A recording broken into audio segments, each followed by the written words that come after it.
제5화 강족이 키운 장수 동탁. 황건적이 난 이후에 일어난 반란 중에서 가장 고질적인 반란은 서량에서 일어났습니다. 이 지역의 반란은 역사적으로 고질적이었는데 후한을 세운 광무제도 눈썹을 붉게 칠한 정미적의 반란으로 서량 지역이 황폐해지자 이곳에 사는 강족들을 중원 지역인 삼보 지역으로 집단 이주시켜 살도록 강제하기도 하였습니다. 삼보 지역은 전한의 수도였던 장안과 좌부풍, 우풍 등 세 지역으로 주로 관중 지역을 가리키는 곳입니다. 서량 지역은 지역 특성상 선비족, 강족, 저족, 호족 등 다양한 민족들이 지나가는 곳이라 인구에 비해서는 많은 군사를 주둔시켜 놓았습니다. 서량 지역의 사람들은 둔전병으로 있는 경우가 많았고 중원에서 먼 변경이다 보니 지역 토착 세력과 이민족들이 연합하여 반란을 일으키는 경우가 많았습니다. 태위 최열이 차라리 서량을 포기하자고 건의하였을 정도로 오랫동안 골칫거리였습니다. 황건적의 반란이 거의 진압되어 가던 184년 겨울에 서량의 반군들이 북궁 백옥을 수령으로 추대하여 반란을 일으켰습니다. 후한서에는 북궁 백옥을 의종호라고 부르는데 의미로 보아 후한에 귀순한 이민족일 것으로 보여집니다. 이곳은 주로 강족이 거주하는 곳이었으므로 북궁 백옥도 강족일 가능성이 높아 보입니다. 이 지역의 토호인 변장과 한수가 반란군에 가세하면서 그 세력은 더욱 커졌습니다. 반란군은 주변을 휩쓸고 다음 해인 185년 관중의 삼보까지 진출하기에 이르렀습니다. 장안 인근의 역대 황제들의 무덤이 도굴될 우려도 제기되었습니다. 조정에서는 황건적 토벌의 영웅 좌거기 장군 황보숭을 파견하면서 동탁을 부장으로 임명하였습니다. 동탁 입장에서는 황건적 토벌 과정에서 장각에게 피하여 면직되었다가 강족이 반란을 기회로 복직된 것이었습니다. 서량의 반란군들은 다양한 이민족이 모인 혼성 집단이었으므로 유리하면 진격하고 불리하면 흩어지기를 반복하였습니다. 일사불란한 정규군이 아니었으므로 장기전이 불가피하였습니다. 전쟁이 늘어지자 조정에서는 황보숭을 해임하고 사공 장원을 책임자로 교체하였습니다. 평소 황보숭의 위명이 높아지자 조정에서 황보숭을 시기하는 분위기가 높아져 가던 시절이었습니다. 한때 신도현령을 지낸 한양사람 염충은 황보숭을 찾아와 황제가 될 것을 건의한 적도 있었습니다. 양주에서 무장을 다수 배출했던 명문가 출신이 황보숭은 이를 거절했지만 명성이 높아진 만큼 주변의 시기도 높아졌기 때문이었습니다. 황보숭이 해임되자 반란을 일으킨 변장 한수의 세력은 더욱 기세등등해졌습니다. 후임자는 사공 장원이었고 장원은 거기 장군에 임명되어 가절을 받았습니다. 가절은 사령관으로 직결 처분권을 가졌다는 의미였습니다. 동탁은 파로 장군, 주신은 탕구 장군이 되어 장원의 지위를 받았습니다. 전투는 반복되었지만 전황은 관군에게 불리하였습니다. 서량의 반군들은 반란에 익숙하였지만 농민들을 불러 모아 구성된 관군은 민병대에 불과한 수준이었습니다. 185년 11월 갑자기 별똥별이 긴 꼬리를 남기며 떨어졌습니다. 유성이 변장과 한수의 진영에 떨어지자 노새와 말들이 놀래서 울었습니다. 이민족들은 미신에 약했고 이들은 별똥별이 떨어진 것을 매우 불길하게 생각했습니다. 이 지역의 밝은 동탁은 이 기회를 이용하겠다고 마음먹었습니다. 다음날 동탁은 여러 장수들을 이끌고 진격하였습니다. 적을 대파하고 수천 명의 반군의 목을 베었습니다. 변장과 한수는 금성군 유주현까지 도주하였고 동탁의 위명은 서량에 떨치게 되었습니다. 총사령관인 장호는 주신에게 병사 3만을 이끌고 추격할 것을 명하였습니다. 황건적이 난에서 공을 세웠던 손견은 장원의 초청을 받고 참모로 있었는데 주신에게 반군의 식량 수송로를 끊을 것을 건의하였습니다. 하지만 주신은 손견의 건의를 묵살하고 단지 적이 모인 유중성을 포위하였습니다. 포위된 반군들은 선소를 치면서 변장은 성을 지키고 한수는 성문을 치고 나와서 관군 후방에 있는 규원협이라는 유일한 식량 배급로를 차단시켰습니다. 주신의 부대는 우왕좌왕하면서 결국 패배하여 흩어지고 말았습니다.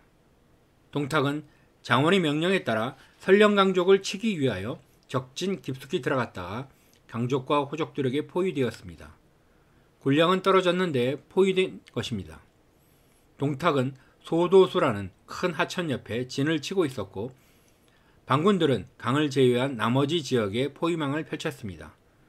동탁군이 도주하면 기습할 요량이었습니다. 동탁은 식량을 보충한다는 소문을 내고 병사들에게 강에서 물고기를 잡도록 시켰습니다. 물고기를 잡기 위하여 강 중심에 뚝을 쌓고 물을 퍼냈습니다.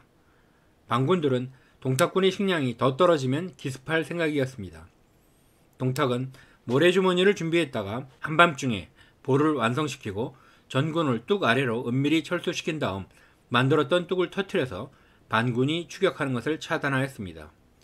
장원 휘하의 6개 부대 가운데 오직 동탁의 부대만 무사히 회군하였고 이를 알게 된 동탁의 부하들의 지휘관에 대한 신뢰는 더욱 깊어졌습니다. 조정에서도 동탁의 공을 높게 평가하여 리향후에 봉하고 시급 1000호를 하사하였습니다. 사령관인 장원에게는 휘하에 동탁의 부대만 남아있었고 동탁은 장원의 진격명령도 거부하면서 사령관이 현장도 모르면서 명령만 내린다고 불만이었습니다. 장원의 호출 명령도 거부하던 동탁은 결국 장원을 찾아갔으나 전혀 공손하지 않았습니다.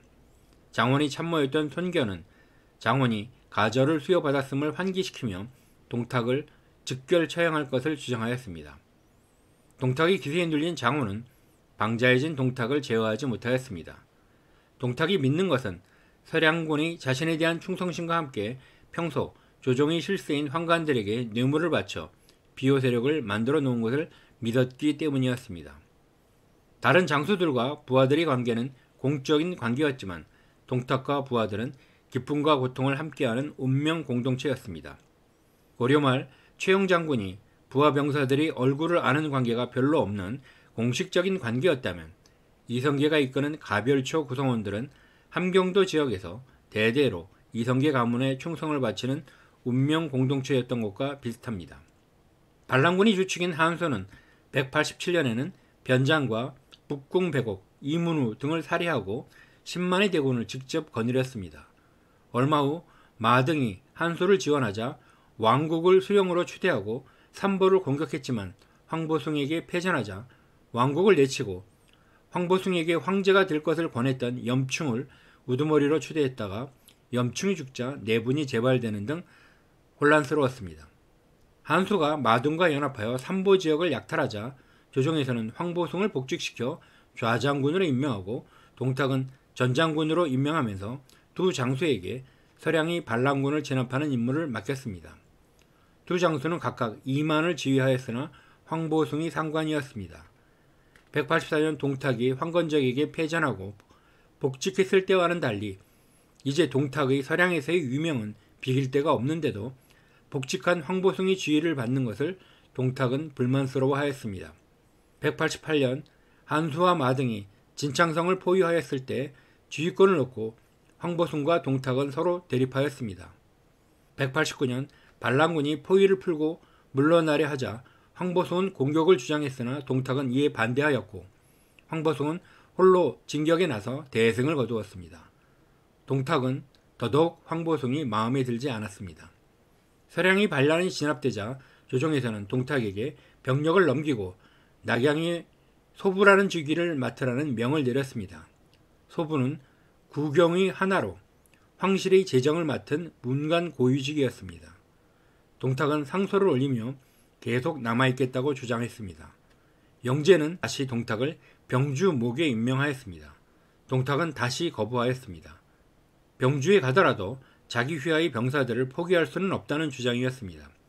정상적인 시절이었다면 황제의 명령을 거부한 동탁에게는 항명한 죄를 물었을 것이지만 영제 말년의 후하는 내후 외환이 계속되던 시절이었습니다. 어쩌면 동탁도 천하대란이 일어날 것만 같은 분위기를 읽고 끝까지 버틴 것인지도 모릅니다. 황보숭의 아들 황보력은 동탁의 불온한 기운을 읽고 아버지 황보숭에게 동탁을 토벌할 것을 건의하였지만 학자풍이었던 황보숭은 조정에 사정을 보고하면서 처분만을 기다렸습니다. 황제인 영제는 오히려 동탁에게 기존의 병력을 이끌고 병주로 부임할 것을 허락하였습니다. 동탁이 군보라된 것을 공식적으로 인정한 셈이 되었습니다. 오히려 동탁은 황보숭이 자신을 참소했다고 생각하며 황보숭에게 보복할 것을 다짐하였습니다. 이제 동탁은 전방위 일개 지휘관에서 호시탐탐 기회를 노리는 군벌이 되었던 것입니다. 다음 6회에서는 낙양의 명문 원시 가문이 원소에 관하여 살펴보고자 합니다.